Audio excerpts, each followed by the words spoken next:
Maoist పార్టీకి మరొక big shock తగిలింది.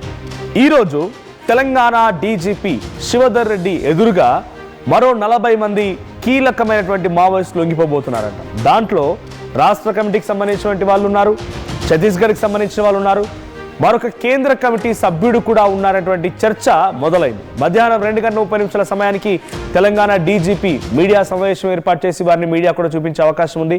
అయితే శివధర్ రెడ్డి సమక్షంలో లొంగిపోతున్నటువంటి 40 మందిలో 24 మంది తెలంగాణ వాళ్ళేనట. 24 మంది తెలంగాణ రాష్ట్రానికి సంబంధించిన వాళ్ళే ఉన్నారట. సో పోలీసు అదుపులో అగ్రనేతలు ఉన్నారా లేదా అనేది ఇంకా క్లారిటీ లేదు. సో తెలంగాణలో మొత్తంగా 59 మంది మావోయిస్టులే ఉన్నారనేది గతంలో తెలంగాణ డీజీపీ చెప్పిన మాట. సో తెలంగాణ రాష్ట్రం నుంచి మావోయిస్టు పార్టీగా వైపుగా వెళ్ళి అక్కడ ఉన్నవారు 59 మందే. సో ఆ 59 మందిలో ఇప్పుడు 24 మంది ఈరోజు వాళ్ళు చెప్తున్న ప్రకారంగా లొంగిపోతున్నారంటే ఇంకా అతి తక్కువ మందే మావోయిస్టు పార్టీ వైపుగా ఉన్నారు.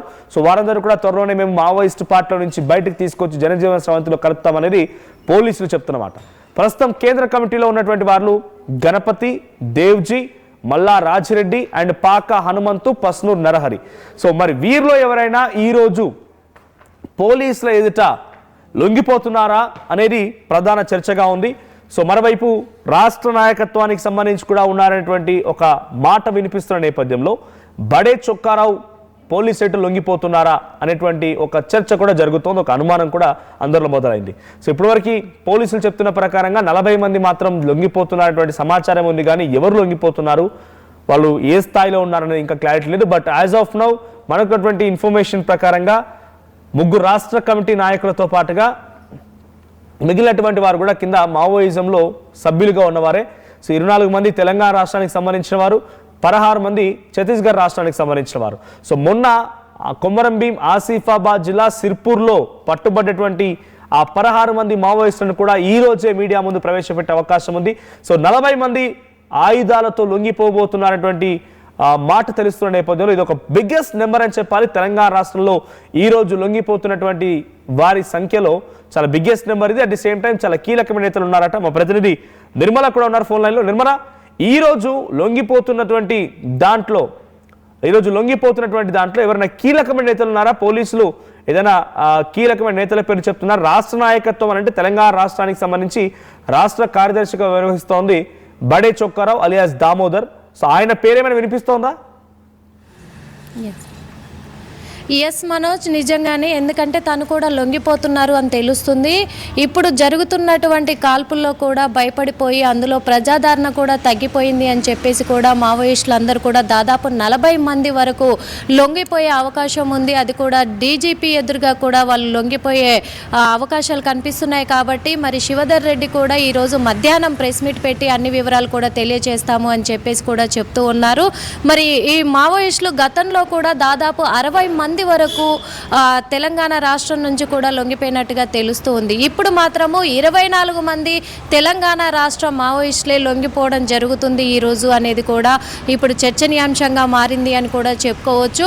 మరి మావోయిస్టులు ఛత్తీస్గఢ్లో కూడా చాలా వరకు ఎదురుకాల్పుల్లో వాళ్ళు ప్రాణాలు కోల్పోవడం కూడా జరిగింది. కాబట్టి ఆయుధాలను విడిచిపెట్టి జనజీవన స్రవంతిలో కలిసిపోవాలి అనే ఒక ఉద్దేశంతో వీళ్ళంతా కూడా లొంగిపోతున్నట్టు తెలుస్తుంది. ఇందులో ముఖ్యంగా 3 కీలకమైన ముఖ్యులు ఉన్నట్టుగా కూడా తెలుస్తుంది మనోజ్.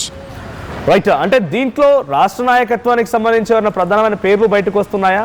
అంటే మొన్న కొమరంభీం ఆసిఫాబాద్ లో పట్టుబడినటువంటి 16 మందితో పాటుగా ఇంకా ఎవరైనా కీలక నేతలు ఉన్నారా?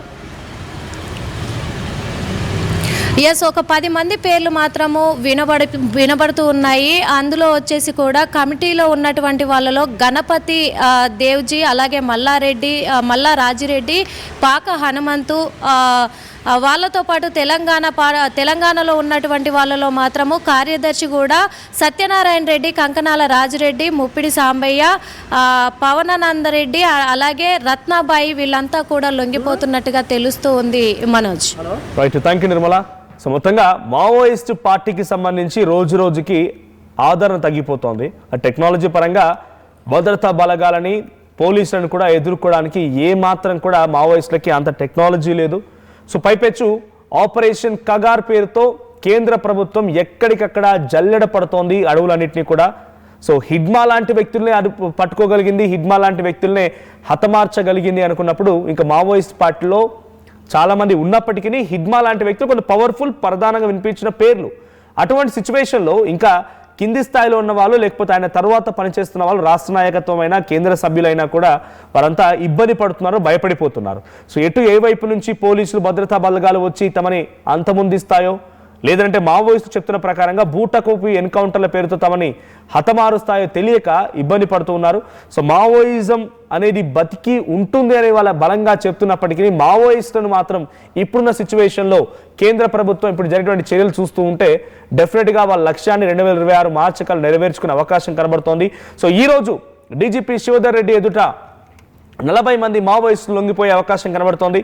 సో ఛత్తీస్గఢ్, మహారాష్ట్ర, బీహార్, ఆంధ్రప్రదేశ్ ఇవన్నీ కూడా బీజేపీ సపోర్ట్ ఉన్నటువంటి ప్రభుత్వాలు, లేదంటే బీజేపీ పాలిత ప్రాంతాలు. కాబట్టి తెలంగాణే కొంత సేఫ్గా ఉందనే ఆలోచన డెఫినెట్గా మావోయిస్టులకు వచ్చి ఉంటుంది. ఎందుకంటే రీసెంట్ డేస్లో మనం చూస్తూ ఉన్నాం, ఛత్తీస్గఢ్కి సంబంధించి ఇంటెలిజెన్స్ నిఘా వర్గాలు ఏం చెప్తున్నాయి, ఛత్తీస్గఢ్లో మావోయిస్టులు లేరు, అయిపోయారు. ఛత్తీస్గఢ్కి సంబంధించినటువంటి కీలకమైన నేతలు ఎవరైనా కనుక ఉంటే వాళ్ళు తెలంగాణలో అడవుల్లో ఉన్నారు, ములుగు జిల్లా అడవుల్లో ఉన్నారనేటువంటి మాటని ఛత్తీస్గఢ్కి సంబంధించినటువంటి పోలీసు ఉన్నతాధికారులు చెప్పిన మాట. మరి తెలంగాణలో ఎందుకున్నారు అని అంటే తెలంగాణ ప్రభుత్వం కొంత ఆంధ్రప్రదేశ్లో ఎన్కౌంటర్ జరిగింది, మహారాష్ట్రలో ఎన్కౌంటర్ జరిగాయి, ఛత్తీస్గఢ్లో ఎన్కౌంటర్ జరిగాయి, బీహార్లో కూడా కొంత ఎక్స్ట్రీమ్ సిచ్యువేషన్ ఉంది. కానీ తెలంగాణలో ఇంతవరకు ఎన్కౌంటర్ చేయని దాఖలాలు లేవు. ఎన్కౌంటర్లు జరగాలి అని అంటే డెఫినెట్గా రాష్ట్ర ప్రభుత్వం సహకరించాలి, రాష్ట్ర పోలీసుల సహకారం కూడా ఉండాలి. సో ఇక్కడున్న సిచ్యువేషన్లో తెలంగాణ రాష్ట్రానికి సంబంధించిన నాయకత్వం ఉన్న మావోయిస్టులు ఎవరైనా ఉన్నా కూడా లొంగిపోతే అవకాశం కల్పిస్తామనేటువంటి మాటను చెప్తూ ఉన్నారు.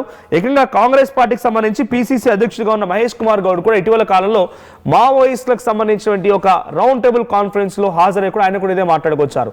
ఒకవేళ కనుక వాళ్ళు జనజన స్రవంతిలోకి వస్తారంటే ఆహ్వానిస్తున్నారు. ఈ సమయంలో ఇంకా అడవి బాట పట్టి అడవిలో పోరాడాల్సిందేం లేదు, ప్రజల మధ్యకు వచ్చి ప్రజలతో మమేకమై మీరు ప్రభుత్వాలపై పోరాడండి అని చెప్పేటువంటి మాటని ఆయన కూడా మాట్లాడడం కాంగ్రెస్ పార్టీ నాయకులు, కాంగ్రెస్ పార్టీ ప్రభుత్వం, కేంద్ర అధిష్టానం నాయకత్వం కూడా ఇదే రకమైనటువంటి, అంటే కాంగ్రెస్ అధిష్టానం కూడా ఇదే రకమైనటువంటి ఆలోచనతో ఉందనే భావనలో మావోయిస్టులు ఉన్నారు. అందుకే వాళ్ళు తెలంగాణను ఒక ఆప్షన్గా ఎంచుకొని ఇక్కడ రావడానికి, ఇక్కడ వాళ్ళ యొక్క లొంగుబాటు జరగడానికి వాళ్ళు అంగీకరిస్తున్నట్టు కనబడుతోంది. సో ఈ రోజు 40 మంది లొంగిపోతున్నారు. మరి 40 మందిలో ఎవరైనా కీలకమైన నేతలు ఉంటారా ఏంటి అని చూడాల్సిన అవసరం అయితే ఉంది. బట్ యాజ్ ఆఫ్ నౌ 16 మంది కొమరభీం ఆసిఫాబాద్లో పట్టుబడ్డ దాంట్లో మావోయిస్ట్ సంబంధించినటువంటి పార్టీకి రాష్ట్ర నాయకత్వానికి ఒక కీలకమైన నేతగా ఉన్నటువంటి సీనియర్, సో 23 ఏళ్ళ అనుభవం ఉన్నటువంటి రవి, ఎర్రగొల్ల రవి అనేటువంటి ఒక వ్యక్తి ఉన్నారంటే ఒక పేరైతే తెలుస్తోంది. సో దాంతో పాటుగా బడే చొక్కారావు ఉన్నారా లేదా, సో ఏంటి ఎవరెవరు రాష్ట్ర నాయకత్వానికి సంబంధించిన వారు రోజు లొంగిపోతున్నారని చూడాల్సిన అవసరం అయితే ఉంది. సో కేంద్ర కమిటీ సభ్యులు కూడా ఒకరున్నారట. మరి కేంద్ర కమిటీ సభ్యులు ప్రస్తుతానికి తెలంగాణ రాష్ట్రం నుంచి కేంద్రంలో పనిచేస్తున్న దాంట్లో గణపతి, దేవ్జీ, మల్లా రాజిరెడ్డి, పాక హనుమంతు అండ్ పస్నూర్ నరహరి. మరి వీరిలో ఎవరైనా ఈ రోజు లొంగిపోతున్నారనేది చూడాల్సిన అవసరం అయితే ఉంది. Local to global news at your finger tips. మీ చేతిలో ఒక ఆయుధం. Download raw TV app. Media legend Ravi Prakash is back.